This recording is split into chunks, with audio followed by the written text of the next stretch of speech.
And what I find interesting about the piece is that he kind of approached it in the same way I did, which was, emphasizing the store of value aspect of it. Because Bitcoin, both the critics and the proponents of Bitcoin have pointed out that the common narratives for Bitcoin have changed over time. So it's kind of, and it also depends on who you talk to, right? So people, the great thing about Bitcoin is it is what it is, and then people can interpret it in different ways to some extent. And so it had that narrative of being a payment network. Then it shifted more towards store of value, uh, and then it can shift to being money as well. And so taking all those things together, he kind of emphasized the store of value aspect, and that's what kind of brought me to be bullish on it as well, is really emphasizing that that key aspect to it.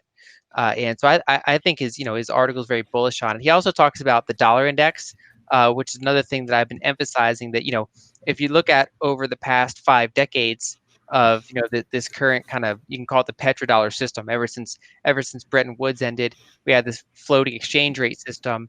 And if you look at that 50-year history of the dollar compared to a basket of major foreign currencies, it's had these three really big cycles. So it peaked in the 80s, then it had a big decline, then it peaked again in the late 90s, early 2000s. Then it had a pretty big decline, and we've been in this third dollar kind of bull period ever since late 2014, early 2015.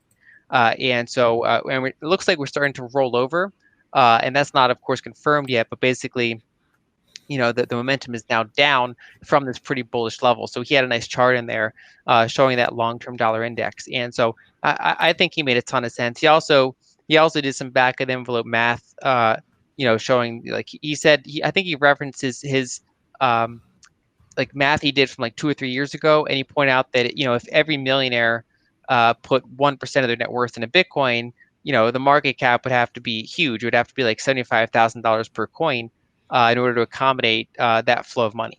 And then he even referenced it down and said, okay, what if it's just 0.2%?